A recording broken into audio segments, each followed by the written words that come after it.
Hard disk திருடு போச்சுன்னா உடனே யாருமே பேசாம நம்ம உத்தமர் செந்தில் பாலாஜி மட்டும் டக்குனு ஏன் வந்தாருன்னு தெரியல.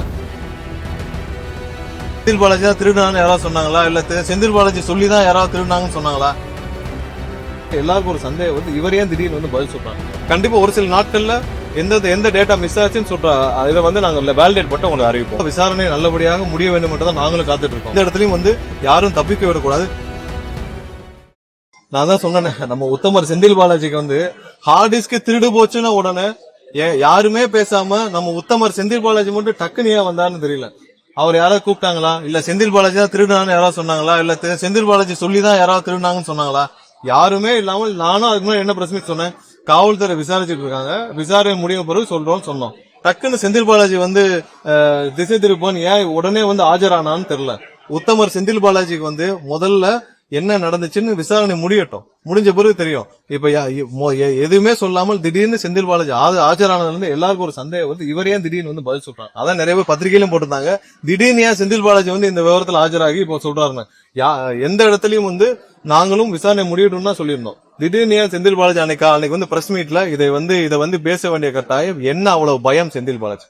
ஹார்ட் டிஸ்க் காண போன உடனே யாருமே பேசாமல் முதல் ஆளாக செந்தில் பாலாஜி வந்து ஏன் இதை பத்தி அட்ரஸ் பண்ண வேண்டிய கட்டாயத்தில் இருக்கிறார். இந்த கொஸ்டின் நீங்க தான் அவர்கிட்ட கேட்கணும். வேற என்னென்ன டேட்டா காணாமல் போயிருக்கு, எதனால நாங்க அதுக்கான அசஸ்மெண்ட் அந்த டிபார்ட்மெண்ட்ல பண்ணிட்டே இருக்காங்க.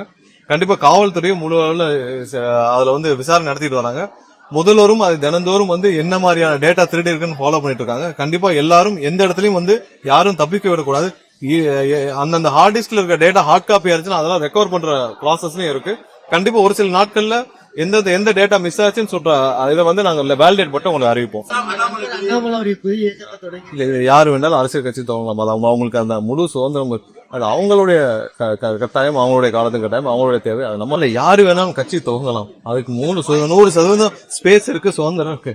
எல்லாரும் இணைந்தான் செயல்படுறோம், எல்லாரும் ஒரே கட்சியாக ஒன்றாதான் செயல்படுறோம். இதுவரைக்கும் அமைச்சர்களும் பாத்தீங்கன்னா அனைத்து அமைச்சர்களும் எல்லாத்தையும் ஆலோசிச்சு கலந்தாலோசிச்சு எல்லாம் சேர்ந்து அவர்களுக்கு எல்லாரும் சேர்ந்துதான் பண்றோம்.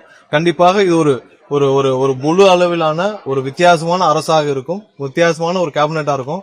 அததான் எல்லாரும் பார்த்து சொல்றாங்க, இப்படி ஒரு அரசாங்கம், இப்படி ஒரு அமைச்சரகம், இப்படி ஒரு கேபினெட் இதுவரைக்கும் யாரும் பார்த்தது இல்லைங்கிறாங்க.